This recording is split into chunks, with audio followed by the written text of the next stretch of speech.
Hi, everyone. It's Adriana Monique Alvarez, and I'm so excited to be talking to the contributors of our latest book, Uncensored, Untamed, Unleashed.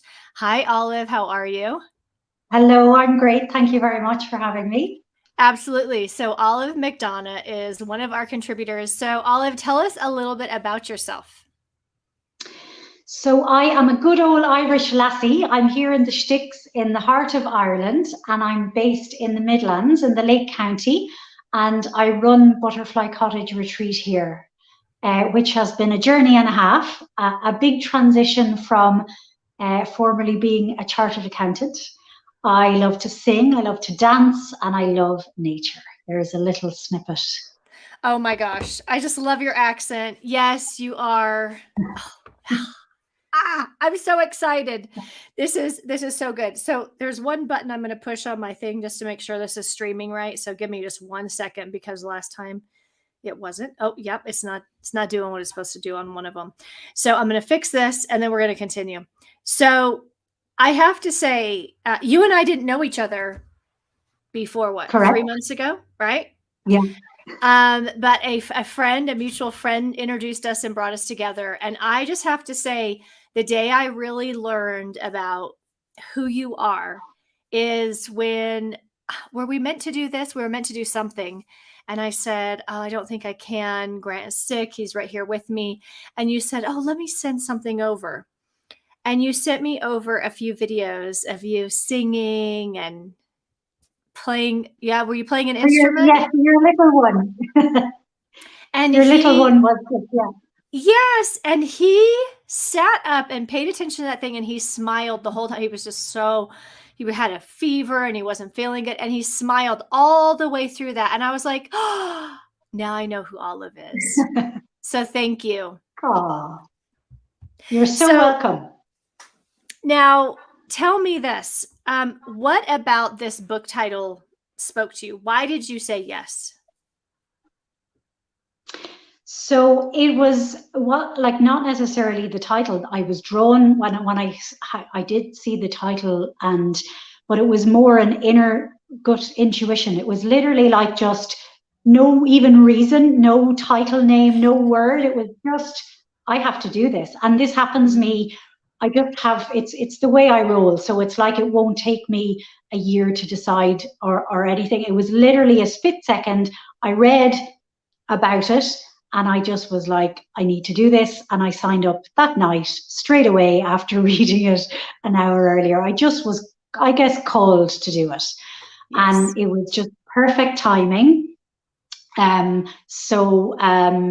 Atkins, our mutual friend who was introduced me to it, I really trust her and I love her work. And I thought it would be amazing to be collaborating amongst women like her and like you. And yeah, a little bit nerve wracking, a little more so exciting. And I just, when I know that, when I get this particular feeling, it's like, I know it's going to be a challenge. I know it's a little uncomfortable, there's some part of me that calls me that I just have to do it. And it's a similar feeling that happened in my story in the book. So it's like one of, these moments where you just know you have to do something or you know it's for you and part of your journey. So I hopped right in. So thanks for having me. Yes, absolutely. I'm I so wanted to glad. write. Yeah, I love Jacqueline, and I'm so glad that when you felt that you responded and you acted on it. Do you want to share a little? The book's coming out what, Sunday? So do you want to share a little preview, what people can expect when they get to your chapter? Sure. I mean, I guess it's geared for women who might need that little bit of extra inspiration of knowing of, being okay with leaving the past behind. Mm. It's my chapter is called Clearing the Shite to Find the Light, which is a little play and a phrase I use a lot here, where we have to let go of the past stuff that we're holding on to that is not aligned with our dreams. And I guess my story is my first really bold step, and it's like what brought me to it. It's like what were the things that cued me inside to be able to do it, and what it led to, and the rewards.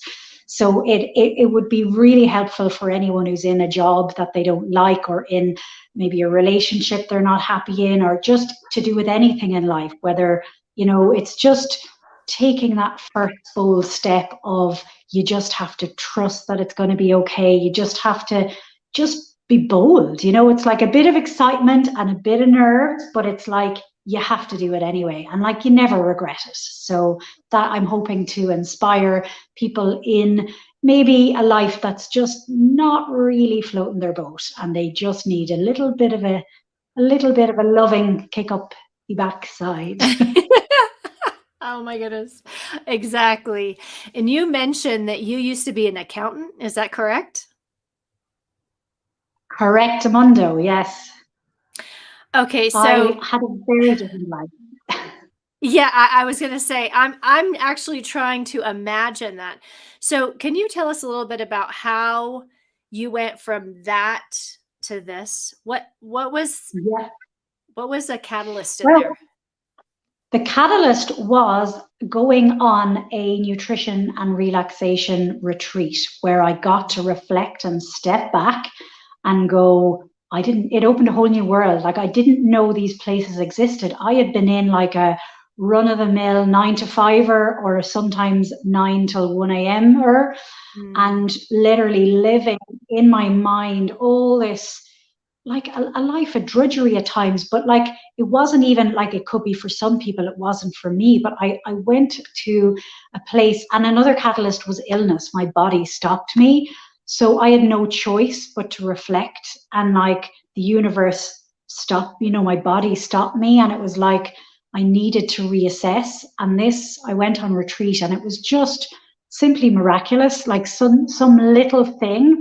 And yeah, it inspired me to create one. And it opened my dream of, yeah, from leaving a life behind where it just wasn't for me, it wasn't aligned, and doing it to please other people, meet, other people's expectations of you.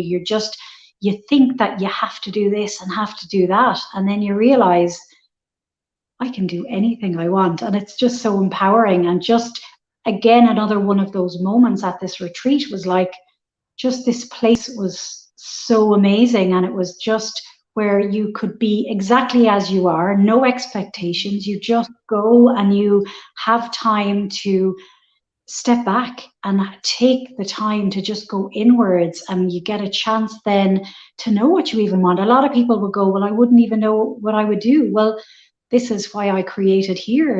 It gives people an opportunity to have that space for themselves, where instead of spending their whole life looking after everybody else's needs, they get that you time for themselves, where, I use beautiful sound healing instruments. I use Kundalini yoga. I have an array of like gorgeous, nourishing food from the garden here, a beautiful labyrinth, a meditation walk, just all of these different like tools and supports for people who would love the time and space to reevaluate their priorities, their choices, their preferences, to create a life that they would love. Mm. So key. And would you say that part of what keeps people in that loop is not having the space, not having the time for reflection, is just go, go, go, go, go? For sure.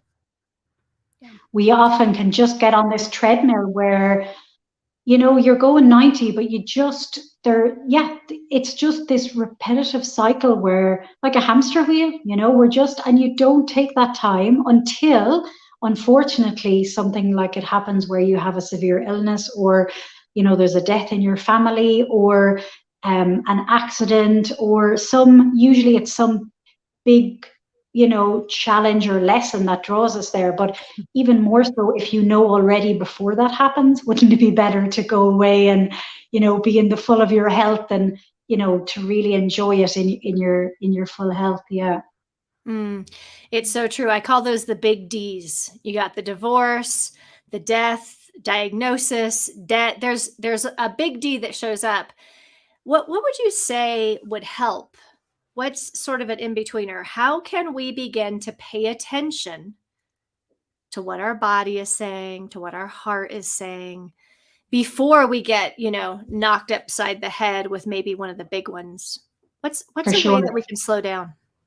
Well, as in one amazing tool is the breath, and this is like in literally 3 minutes a day to tune into yourself. You can begin to even give yourself that opportunity to connect. So without even connecting within, you won't get to a place where you mightn't even see going on retreat as a priority, because it's funny, because some people come here after 5 or 6 years having wanted to come all the time, and they're like, oh my God, I wanted to come since 5 years ago. And they don't, because it's never a priority. So it's like taking those little tools of like a daily practice, or maybe even journaling, or reading an inspirational book. These really simple, small things then they help to increase where you become aware of the value of it. So it's like once you value that presence and connection, then it literally becomes your top priority, whereby it serves you in the rest of your life, in your job, with your career, your health, in every single way, whereby thinking it's just this extra thing that might be lovely, that you think could be lovely, but you would never prioritize, then it becomes a top preference. So yeah, just see. And then that's what I hope this chapter will do, is to see that, wow, by valuing self-care, then you get to live your dreams. Whereby if self-care is at the bottom, then you've got burnout, you're unwell, it's like it's just an extra thing on your to-do list. Whereas if you create it into a supporting practice to serve you for the rest of your life, it's like the best tools ever, and you would never be without it. Like, you just value it so much. So true. And chanting. My last little tip is to chant. Ooh, yes. I'm a huge fan of sound and music, and that's what brings me the deepest inside, is just that sound current. So yeah, it can be a really, really valuable tool. So good. Where can people learn more about you and your work? So on butterflycottageretreat.ie. So the lovely butterfly effect and the lovely positive transformation that it is. So I'm on Facebook and Instagram and LinkedIn. And then I have a wonderful, so for anyone new or anyone who finds maybe becoming still difficult, I have a lovely free video series called Make Meditation Easy that people can actually sign up for free on my website, butterflycottageretreat.ie, until they have the opportunity to visit in person, if they would so like. So I have lovely blogs. I've got gorgeous samples of my music. I love to share my work. So my website has wonderful blogs and teaching tools. I teach people how to do a number of tools in the blog area. So yeah, so I welcome anyone who would love some support with self-care or becoming present. Beautiful. Well, I can't wait for your story to launch and be released worldwide on 12/12. And if you would like to share your story in our next book, we're actually going to be announcing the title here in the next few days. So here's to having those moments of stillness and presence. Thank you so much, Olive. Thank you so much. And I can't wait to read your chapter too, and all of the others. Absolutely. All right. Until next time. Okay. Thanks a lot.